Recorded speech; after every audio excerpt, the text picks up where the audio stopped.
My adoption paperwork looked normal until I zoomed in on a certificate in a news photo and saw who signed it. Hi, I'm Nate, 35, and 2 weeks ago I found out I'm apparently the sole heir to a house I didn't know existed, and the reason it's mine is because my birth mother, who gave me up at birth and vanished, was just found mummified in the attic. Yeah, that's how this year's been going. It started with a call from a lawyer I almost hung up on. Said I was listed as next of kin in a will filed in Ash Grove, a town so small it doesn't even have a Starbucks. At first, I figured it was a scam. I was adopted at birth, raised in Ohio by 2 very sweet librarians, and the only time I ever thought about my biological mother was when I needed medical history forms. She didn't even have a name on the file, just Mother Unknown. But then this guy starts listing details: full birth date, hospital I was born in, the sealed court record from my adoption. Stuff no scammer should have access to. He said, "Your birth mother passed away, and according to her will, the house and all its contents now belong to you. There is, however, a situation." When a lawyer says situation in that tone, you listen. Turns out the police had been called to the property after neighbors complained about the smell. It was an old house, Victorian, 2 stories, shutters hanging crooked like teeth, surrounded by a hedge so wild it looked like nature was trying to eat it whole. They found her upstairs, on a twin mattress, fully dressed, clutching a photo, and perfectly preserved. Mummified. No embalming, no climate control, just time, dust, and the fact that the attic was sealed tight enough to turn her into a morbid time capsule. The coroner said she'd likely been dead for years, maybe even a decade. Nobody knew for sure because nobody had seen her in forever. And the photo she was holding? It was of me. Taken at the hospital, newborn, red face, little hospital hat. Someone had scrawled Nathaniel on the bottom in smudged pen. I stared at that photo for a long time when they handed it to me. My name, my face, in the hands of a dead woman I'd never met. That was the first twist. The second was in the basement. The house was waiting for me like a dare. Ash Grove sheriff met me at the front gate with a tired look and a clipboard. "Just sign here, you're legally the owner now." No condolences, no warm welcome, just the vibe of someone who'd seen too much weird and wanted to go back to normal. The front door creaked like a horror movie when I pushed it open. Inside, everything smelled like dust, rotting wood, and old paper. Curtains yellowed with time hung limp over windows that hadn't been opened in years. The wallpaper had peeled in long strips like someone had tried to claw their way out. It wasn't hoarder-level bad, but every surface was covered in something. Newspapers stacked in corners, yellowing receipts, a rotary phone that still had a dial tone. It was like the house had been abandoned mid-thought, and nobody ever came back to finish the sentence. The attic was sealed off with 3 deadbolts. The sheriff had already taken the body, but the mattress was still there, stained, sunken.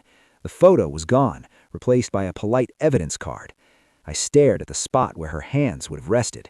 Something in my chest twisted. But it was the basement that really messed me up. I found the door half hidden behind a coat rack. The stairs groaned under my weight as I went down. No light switch, just a hanging pull cord that blinked twice before flooding the basement with flickering yellow. There were shelves, dozens of them, floor to ceiling, stacked with plastic tubs, shoeboxes, file folders, all of them labeled the same way. Nathaniel, age 0, Nathaniel, age 1, Nathaniel, age 2, and so on, year by year, up to age 28. I opened the first box with trembling hands. Inside, a copy of my birth certificate, hospital bracelet, a newspaper from the day I was born, a lock of baby hair in a tiny envelope. The next one, printed screenshots of a school website, my 3rd grade photo. Somehow she had it. The school was in Ohio. She'd never lived there. The photo had never been public.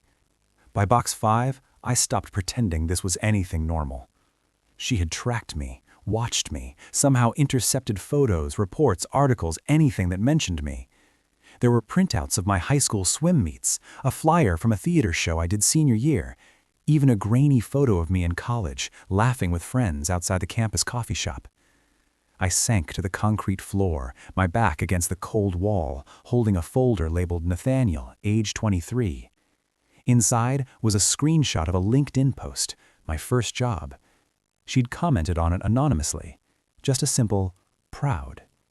I felt cold and exposed, like the house itself had been watching me through time. This woman, my biological mother, had disappeared from the world, let herself be forgotten. But she'd never forgotten me, not for a second. The last box was dated the year before, age 34. Inside, nothing but a sealed envelope, my name on the front, in handwriting that looked tired but steady. I held it for a long time before I opened it. Inside was one sentence. "He lied to you." I read it twice, 3 times. No signature, no context, just a single accusation.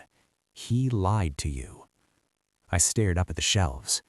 She hadn't just been watching me, she'd been waiting for something. Or someone. The envelope burned a hole in my thoughts for the rest of the night. He lied to you. Who?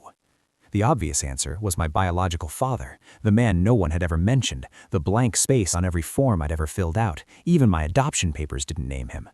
But the way she wrote it, it didn't feel like she meant some long-lost guy who vanished before I was born. It felt recent, personal. The next morning, I went back down to the basement, armed with gloves, a thermos of black coffee, and the kind of dread you only feel before a funeral or a confession. I started opening boxes in reverse order, skimming for anything new. At age 32, I found something odd. An envelope addressed not to me, but to Henry Clark, care of Wellmark and Rowe Adoption Services, my adoption agency. The letter inside was a copy. The original must have been mailed, dated 5 years ago. To whom may concern, my name is Margaret Addington. In 1989, I placed my newborn son Nathaniel for adoption through your agency. I was told the adoption was closed. I respected that. But I'm writing now with urgency. I believe there may have been falsified records regarding the adoptive family's identity. I was promised certain updates, medical check-ins. None arrived.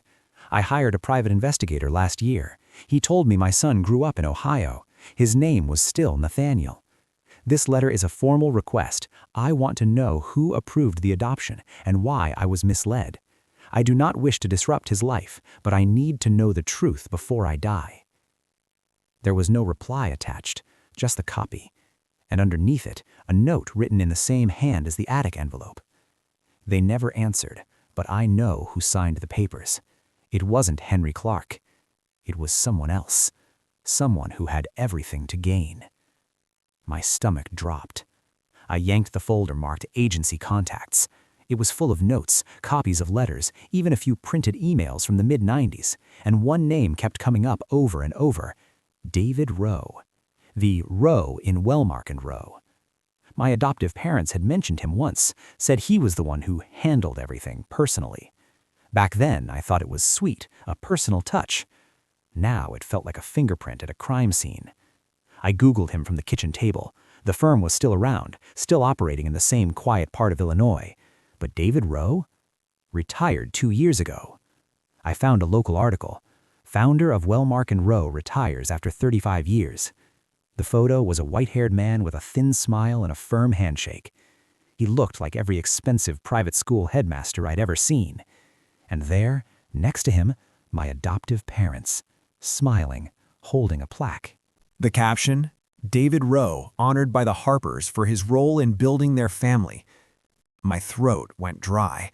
That was my family they were talking about. And Margaret, the woman in the attic, wasn't even mentioned. I opened the photo in full screen, zoomed in, and that's when I saw it. Behind David Rowe, on the wall of his office, hung a framed certificate, an adoption decree, my name, and a signature line. Signed, David Rowe. Not a judge, not an official court clerk. Him. I sat there, heart pounding, hands numb. He hadn't just arranged the adoption, he had forged it, and Margaret knew. He lied to you. Wasn't about my father. It was about the man who gave me to strangers and called it kindness. And now I had to find out why. I didn't sleep that night.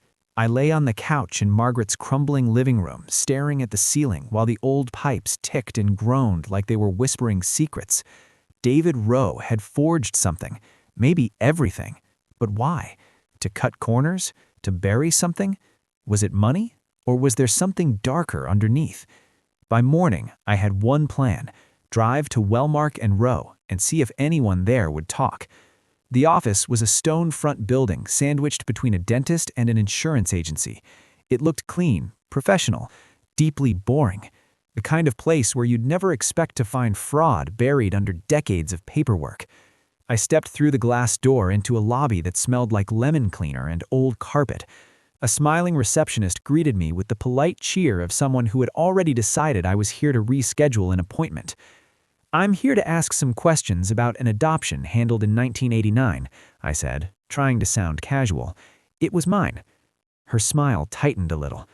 "Do you have an appointment?" "No, but it's urgent. I need to speak to someone who was here at the time, someone who worked with David Rowe." At the mention of his name, her eyes flicked up. Something shifted in her expression.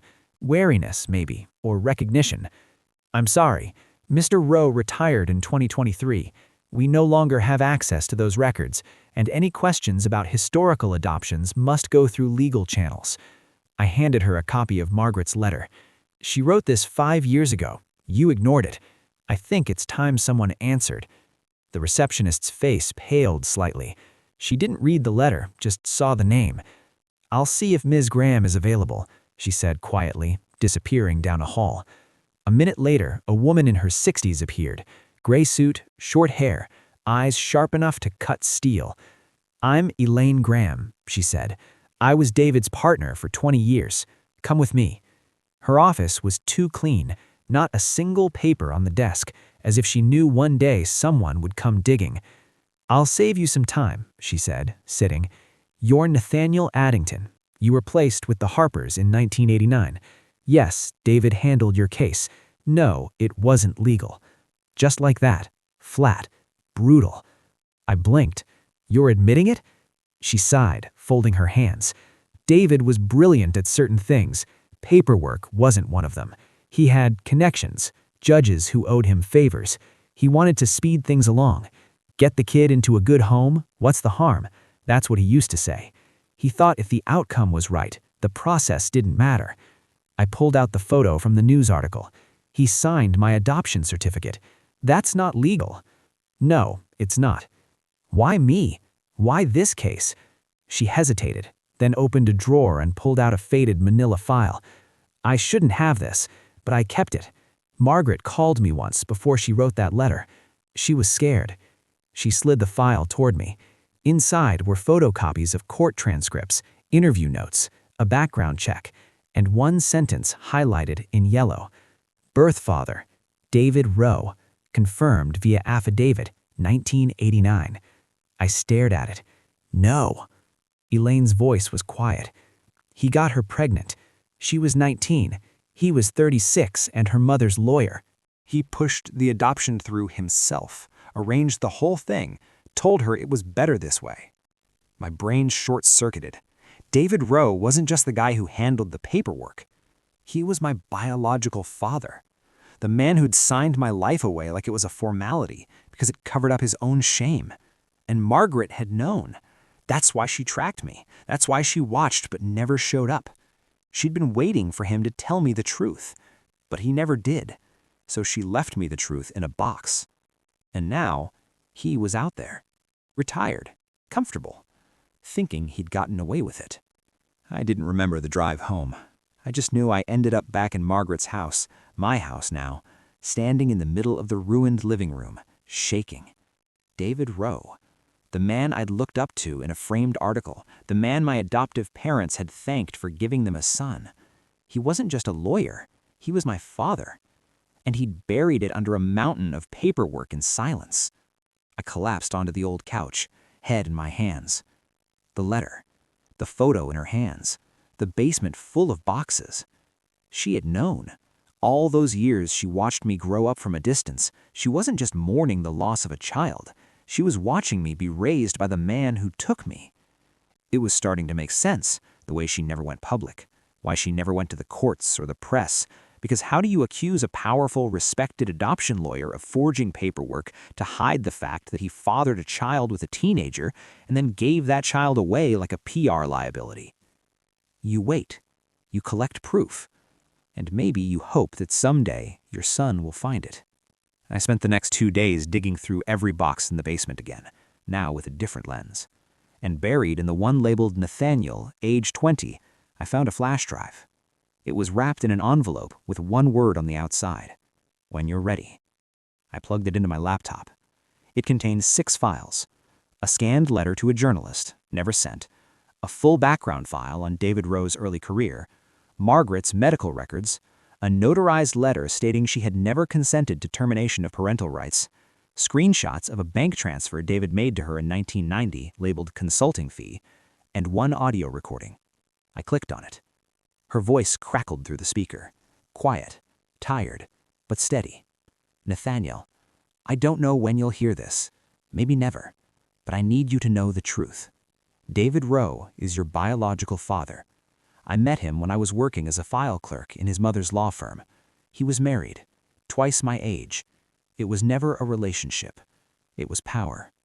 I found out I was pregnant and he panicked, told me to give you up, that it would be best for everyone. When I refused, he made threats, said he'd make sure no court would listen to me. And he did. I watched the system fold around him like it was designed for this.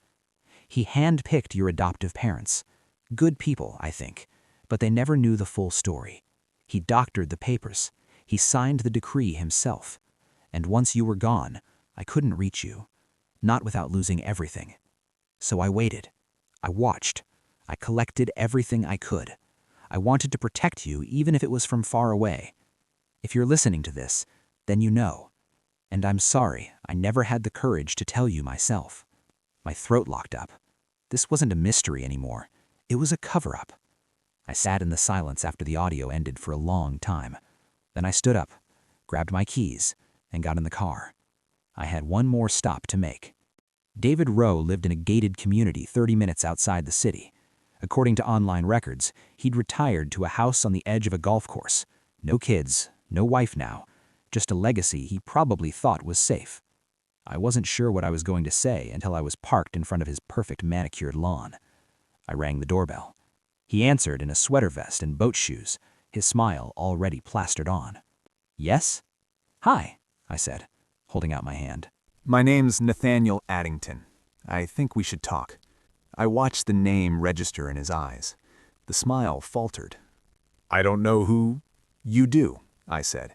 And if we don't talk here, I can come back with a journalist, or a lawyer, or both. That got the door open. He led me into a kitchen so clean it looked like a showroom, offered me tea. I declined. He didn't sit. You found Margaret's letter, he said finally. I found everything, I replied. The fake adoption, the payoff, the forged documents, you being my biological father. He closed his eyes like someone had finally dropped a weight he'd been pretending not to carry. She said she was going to keep it quiet. She did, I said, until she died, mummified in an attic, holding my baby photo, while you retired with a pension and a plaque on your wall. His mouth twitched. I did what I had to do. No, you did what protected you, and she paid for it with her life. She agreed to the adoption. She never did. I pulled out the notarized letter and dropped it on the counter. She tried to stop it. You steamrolled her. You used your position and your money to disappear me like a problem. He didn't deny it. He didn't apologize either. Instead, he asked the worst question of all.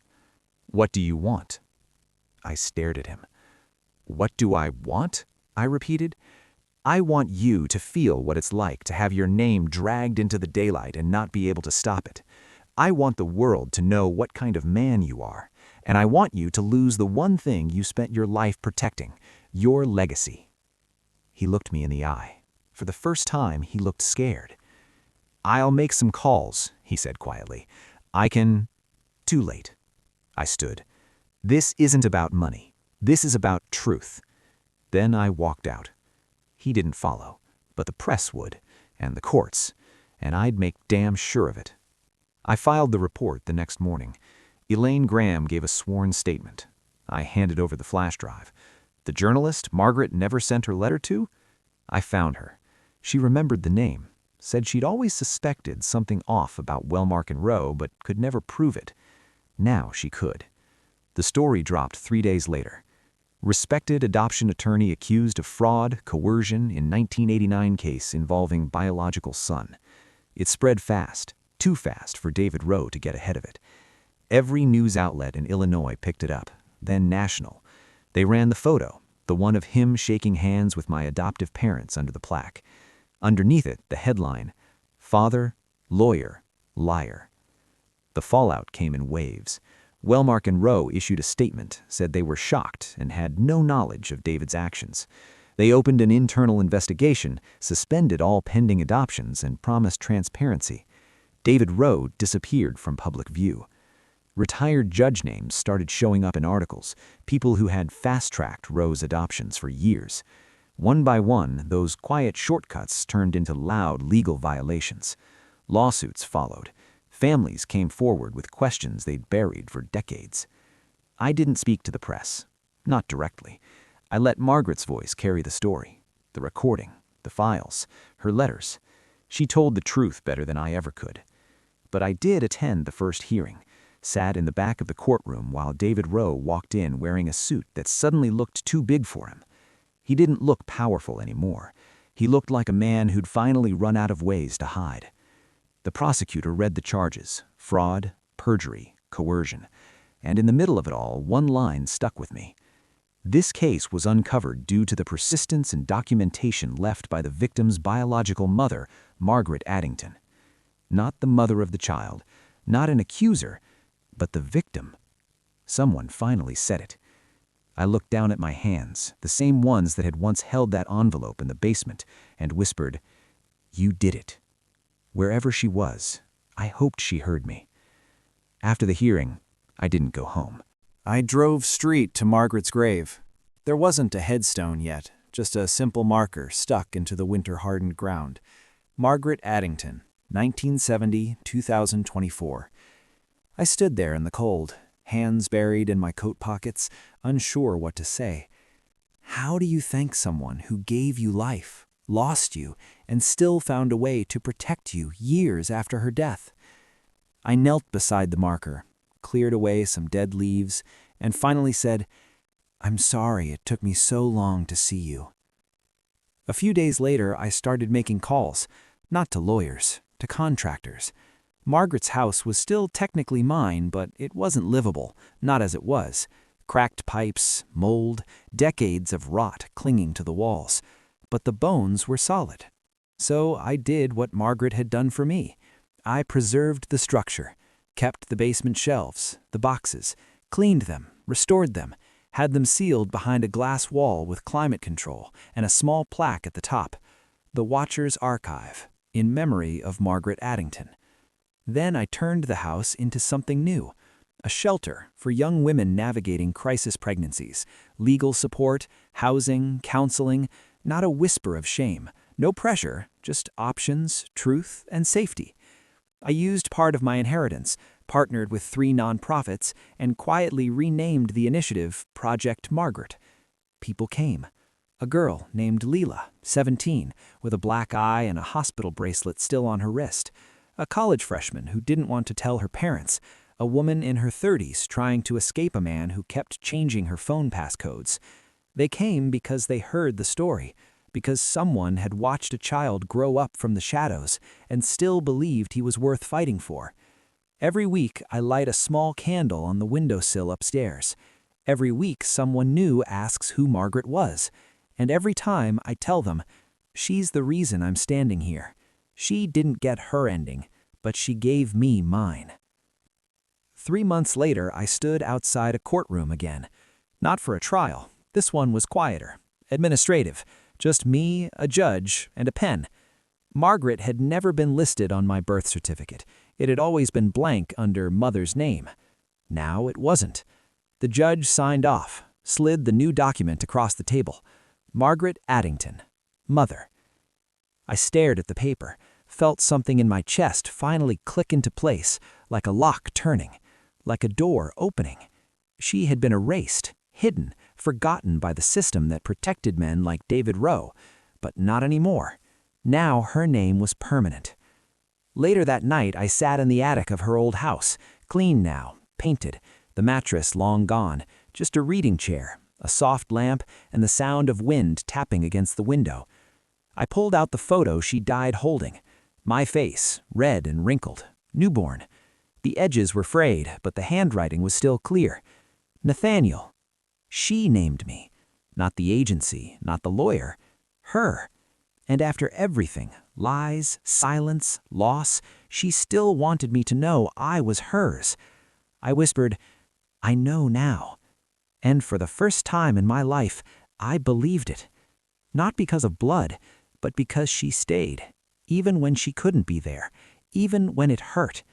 And because of that, I'm not just a survivor of someone else's mistakes. I'm the proof that love doesn't always look like it's supposed to. Sometimes it watches from the shadows. Sometimes it waits in silence. But it stays. Always.